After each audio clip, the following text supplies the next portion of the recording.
Welcome to my YouTube channel. मैं विधान विश्वास हूँ। आज हम रेलवे का एक महत्वपूर्ण पोस्ट जो स्टेशन मास्टर शॉर्ट में एएसएम बोलते हैं उसका जॉब प्रोफाइल के बारे में डिटेल्स में डिस्कस करेंगे। अगर उसका सिलेक्शन हम बोल सके तो आरआरबी एनटीपीसी के थ्रू अर्थात रेलवे का जो नॉन टेक्निकल पॉपुलर कैटेगरी का जो डायरेक्ट रिक्रूटमेंट आता है उसके थ्रू एंड डिपार्टमेंटल एग्जाम के थ्रू। डिपार्टमेंटल एग्जाम मतलब जो ऑलरेडी रेलवे में जॉब करते हैं और स्टेशन मास्टर के जो पोस्ट का जो सैलरी है उससे कम सैलरी मिलते हैं वो लोग भी डिपार्टमेंटल एग्जाम के थ्रू स्टेशन मास्टर बन सकती है और इसके लिए क्वालिफिकेशन है ग्रेजुएशन। जब आप लोग सिलेक्शन में आ जाओ तो आपको ट्रेनिंग में भेजेगा। तो 78 डेज का ट्रेनिंग होगा और उसके साथ आपको एक 5 साल का बॉन्ड भी आपको देना पड़ेगा। ये बॉन्ड होता है ऐसा चीज कि आपको ट्रेनिंग खत्म करने के बाद 5 साल एज ए स्टेशन मास्टर के हिसाब से आपको रेलवे में सर्विस देना ही पड़ेगा। उससे पहले आप स्टेशन मास्टर का पोस्ट को रिजाइन करके दूसरा जॉब में नहीं जा सकते हो। अगर जाना है तो बॉन्ड का जो अमाउंट है वो आपको रेलवे को रिटर्न करना पड़ेगा। नेक्स्ट होता है पोस्टिंग। आप जिस जोन में फॉर्म भरे हो उस पोस्ट जोन में कोई भी डिवीजन और वर्कशॉप पे आपको पोस्टिंग दे सकते हैं एडमिनिस्ट्रेटिव रिक्वायरमेंट के हिसाब से। लेकिन आपको उस डिवीजन में ऑपरेटिंग डिपार्टमेंट में आपको पोस्टिंग होगा क्योंकि स्टेशन मास्टर रेलवे का जो बहुत सारा डिपार्टमेंट होता है जैसे commercial, mechanical, engineering, electrical, personal, operating, इसमें ऑपरेटिंग डिपार्टमेंट में स्टेशन मास्टर फॉल करता है और इस ऑपरेटिंग डिपार्टमेंट में फॉल करता है। और आपको ज्यादातर पोस्टिंग इन स्टेशन में ही आपको पोस्टिंग मिलेगा। इसका मतलब आपको ज्यादातर टाइम जो काम का प्लेस होगा वो स्टेशन कोई रेलवे स्टेशन ही होगा। वर्क होगा तो आपको ट्रेन का सिग्नल और मिसलेनियस वर्क करना पड़ेगा। ट्रेन का सिग्नल ही सबसे ज्यादा मेजर काम होता है एज ए स्टेशन मास्टर। इसका मतलब होता है स्टेशन में जो बड़ा सिग्नल का पैनल रहता है उसके सामने आपको रहना पड़ेगा और जो ट्रेन मूवमेंट होगा उसको सिग्नल के थ्रू उनको नेक्स्ट स्टेशन के लिए सिग्नल क्लियर करना ही स्टेशन मास्टर का सबसे बड़ा काम होता है। उसके साथ कुछ मिसलेनियस वर्क जो उस स्टेशन में होगा, अगर छोटा स्टेशन होगा तो स्टेशन मास्टर को ही उस मिसलेनियस वर्क करना पड़ेगा। नेक्स्ट होगा ड्यूटी। ड्यूटी हर हफ्ते में 48 आवर्स का ड्यूटी रहता है लेकिन कुछ कुछ जगह में 42 आवर्स का भी ड्यूटी रहता है जहाँ पे मूवमेंट ट्रेन का मूवमेंट बहुत ज्यादा है। तो हर दिन 8 घंटे के हिसाब से हफ्ते में आपको 6 दिन ड्यूटी करना पड़ेगा और आपको नाइट प्लस डे दोनों ड्यूटी करना पड़ेगा। इसका मतलब कुछ दिन आपको नाइट करना पड़ेगा, कुछ दिन आपको डे करना पड़ेगा। तो शिफ्टिंग ड्यूटी ये स्टेशन मास्टर पोस्ट का सबसे बड़ा ड्रॉबैक है कि आपको शिफ्टिंग ड्यूटी करना पड़ेगा। नेक्स्ट है सैलरी। इसका सैलरी होता है जो सेंट्रल गवर्नमेंट का पे मैट्रिक्स है उसका लेवल 6, इसका मतलब ग्रेड पे 4-2 में फॉल करता है।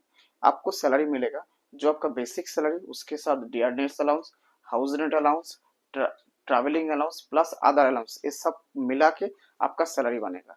जो आज के दिन में अगर किसी को रेलवे किसी स्टेशन मास्टर को मेट्रो सिटी में पोस्टिंग होता है तो उसको स्टार्टिंग में 68,000 से आपको 70,000 तक सैलरी ग्रॉस मिलेगा। इन हैंड नहीं मिलेगा लेकिन ग्रॉस इतना मिलेगा। लेकिन जब वो ट्रेनिंग पीरियड में है, इसका मतलब जब 78 डेज का ट्रेनिंग चलेगा तब उसको ये सब सैलरी नहीं मिलेगा, तब सिर्फ उनको ये बेसिक सैलरी उस दिन तक मिलेगा। उसके बाद आपको बाकी जब आपको पोस्टिंग मिल जाएगा ट्रेनिंग के बाद तब सब कुछ मिला के आपको सैलरी मिलेगा। अगला जो पॉइंट है वो है प्रमोशन। चलिए हम लोग देखते हैं जो स्टेशन मास्टर है उनका प्रमोशन और करियर ग्रोथ कैसा है। तो जो स्टेशन मास्टर है ऑलरेडी हमने डिस्कस किया है वो लेवल 6 का पोस्ट है और उसके बाद उनको जो नेक्स्ट प्रमोशन मिलेगा वो है स्टेशन सुपरिटेंडेंट। अर्थात जो जंक्शन होता है, जो स्टेशन को जंक्शन बोला जाता है, जो जिस स्टेशन में एक से ज्यादा लाइन का कनेक्टिविटी है उसको जंक्शन बोला जाता है। उस जंक्शन में जो इंचार्ज रहता है उसको स्टेशन सुपरिटेंडेंट बोला जाता है जो लेवल 7 का जॉब है। और इस पोस्ट में प्रमोशन लेने के लिए उनको 8 से 10 साल का सर्विस चाहिए और ये प्रमोशन 100% प्रमोशनल कोटा है। इसका मतलब इसके लिए स्टेशन मास्टर को कोई भी एग्जाम देने का जरूरत नहीं, ऑटोमेटिकली बाय सीनियरिटी वो लोग स्टेशन सुपरिटेंडेंट में प्रोमोटेड हो जाएगा। ये जो स्टेशन मास्टर है और जो स्टेशन सुपरिटेंडेंट है ये दोनों ग्रुप सी का पोस्ट है रेलवे में। इसके बाद जो भी पोस्ट आता है वो ग्रुप बी गेजेटेड ऑफिसर का पोस्ट होता है। और इस पोस्ट में जाने के लिए आपको एक एग्जाम देना पड़ता है जो ग्रुप बी सिलेक्शन का एग्जाम होता है। और उस एग्जाम के लिए क्राइटेरिया है आपको लेवल 6 या 7 में 5 साल जॉब होना चाहिए। इसका मतलब अगर स्टेशन मास्टर पोस्ट में आपने 5 साल सर्विस कर लिया तो इस पोस्ट के एग्जाम के लिए आप लोग एलिजिबल हो जाएंगे।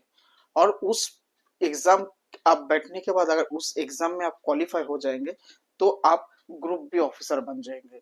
और ग्रुप बी ऑफिसर बनने के बाद आपको एओएम असिस्टेंट ऑपरेटिंग मैनेजर पोस्ट दिया जाएगा जो ऑपरेटिंग डिपार्टमेंट में फॉल करता है। हमने ऑलरेडी डिस्कस किया है स्टेशन मास्टर ऑपरेटिंग डिपार्टमेंट में फॉल करता है और ये लेवल 8 का पोस्ट है। इसके बाद क्या हमको ग्रुप ए और उसके ऊपर कोई प्रमोशन नहीं मिलेगा जो एनटीपीसी के थ्रू आएगा? डेफिनेटली मिलेगा। अगर एक बार आपने ग्रुप बी ऑफिसर बन गए तो उसके बाद आपको लाइफ में कोई भी एग्जाम का जरूरत नहीं, ऑटोमेटिकली आप प्रोमोटेड होते जाएंगे। लेकिन आपके लिए उसके लिए आपका सर्विस पीरियड रहना जरूरी है। ग्रुप बी से आप ग्रुप ए बनेंगे उसके लिए 10 से 12 साल चाहिए। और ये भी 100% प्रोमोशनल कोटा है, इसके लिए कोई एग्जाम का जरूरत नहीं है।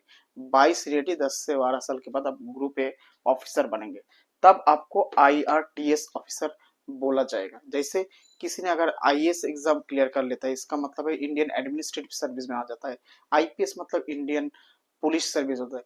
ऐसे ही रेल में जो लोग जो लोग ऑपरेटिंग डिपार्टमेंट में ग्रुप ए ऑफिसर बनते हैं उनको IRTS ऑफिसर बोला जाता है, इंडियन रेलवे ट्रैफिक सर्विस।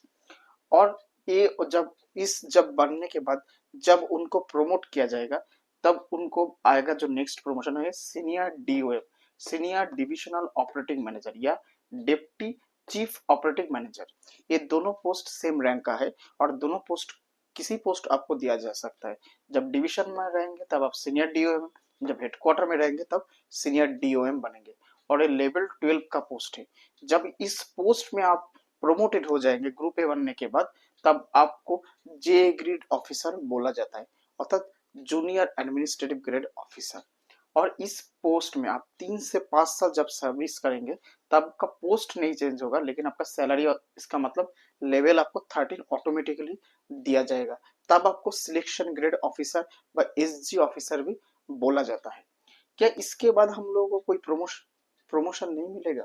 या डेफिनेटली मिलेगा। इसके बाद अगर आपको जो नेक्स्ट प्रमोशन है वो COM चीफ ऑपरेटिंग मैनेजर जो इक्विवेलेंट ऑफ DRM ADRM है। इसका मतलब अगर आप NTPC एग्जाम के थ्रू आए और आप ग्रुप बी एग्जाम अगर 35 के भीतर क्लियर कर लेते तो आपके सर्विस लाइफ में आप DRM और ADRM के इक्विवेलेंट पोस्ट जो होते हैं उसमें पहुंच सकते हैं। और ये लेवल 14 का जॉब होता है। और इस पोस्ट में आने के लिए लेवल 13 या 12 पोस्ट से आपको 10 से 13 साल चाहिए। और ये भी 100% प्रोमोशनल ऑफिसर कोटा है, इसका मतलब कोई एग्जाम का जरूरत नहीं। जब आप इस पोस्ट में आ जाएंगे तब आपको SAG ग्रेड ऑफिसर बोला जाएगा, तो सीनियर एडमिनिस्ट्रेटिव ग्रेड ऑफिसर। या जब उस सीनियर एडमिनिस्ट्रेटिव ग्रेड ऑफिसर बनने के बाद 3 से 4 साल उस पोस्ट में रहेंगे तब आपको लेवल 15 दिया जाएगा। पोस्ट का कोई चेंज नहीं होगा लेकिन सैलरी बढ़ा दिया जाएगा। तब आपको non functional HSG grade officer भी बोला जाएगा। तो ऐसे आप लोग जान लिए कि कैसा स्टेशन मास्टर का ऑफिसर का स्टेशन मास्टर का प्रमोशन और या करियर ग्रोथ है। लेकिन अगर आपने इस ग्रुप बी एग्जाम को क्लियर नहीं कर पाए तो इस पोस्ट में आप पहुंच नहीं सकते प्रमोशन, आपको ग्रुप सी पोस्ट ही होल्ड करना पड़ेगा। लेकिन अगर आप ग्रुप सी पोस्ट होल्ड भी करेंगे तो भी आपका सैलरी बढ़ते रहेगा, क्योंकि अगर लेवल 7 पोस्ट जो SS पोस्ट है स्टेशन सुपरिटेंडेंट इसमें 2 साल रहेंगे तब आपको लेवल 8 मिलेगा, अर्थात 50% प्रमोशनल कोटा के बेसिस पे। और उसके 4 साल के बाद लेवल 9 मिल जाएगा। अगर उसमें थ्रू भी नहीं मिले तो आपको जो MACP मिलता है रेलवे में, modified assure career progression scheme, उसके तहत भी आपको लेवल 9 तक पहुंच ही जाएंगे। तो इसका मतलब अगर NTPC के स्टेशन मास्टर एग्जाम अगर आप NTPC एग्जाम क्लियर करके स्टेशन मास्टर बनते हैं तो रेलवे में आपका सर्विस में अगर आपको कोई भी एग्जाम आप क्लियर नहीं भी कर पाएंगे तो भी आप लेवल 9 तक पहुंच सकते हैं। और इसके साथ अगर जब आपको ग्रुप बी ऑफिसर लेवल 8 बनेंगे तो नेक्स्ट प्रमोशन 10 से 12 साल। लेकिन इनको जब इस पोस्ट में मिल जाएगा लेवल 8, उसके 4 साल के बाद पोस्ट में कोई चेंजेस नहीं होगा, लेकिन उनका लेवल 8 से 10 किया जाएगा, जिसको अपग्रेडेशन भी बोला जाता है। तो ये है टोटल आपका स्टेशन मास्टर का कैरियर ग्रोथ। जब रेलवे में आपको जॉब मिलेगा, इसके साथ आप जब स्टेशन मास्टर का पोस्ट होल्ड करेंगे, जो रेलवे के एक महत्वपूर्ण पोस्ट है, तो आपको एक्स्ट्रा भी बहुत सारा फैसिलिटी मिलेगा। जैसे फ्री ट्रैवल पास मिलेगा, जिसके थ्रू आप आपका फैमिली के साथ बाहर ट्रैवल कर सकते हैं। रेलवे का हॉलीडे होम मिलेगा, जहाँ पे फैमिली के साथ जाकर बहुत मिनिमम पैसे देकर भी आप उस जगह रह सकते हैं। ऐसे बहुत सारा फैसिलिटी आपको मिलेगा। तो आज स्टेशन मास्टर का जितना भी total promotion, career growth, job profile है, उसके बाद में डिस्कस किया। इसके अलावा भी आपको अगर कुछ जानना है इसके बारे में तो कमेंट्स में जरूर बताइएगा, तो मैं उसका आंसर देने का ट्राई करूंगा। अगर इस वीडियो आपको अच्छा लगे तो लाइक, शेयर और कमेंट कीजिए। Thank you.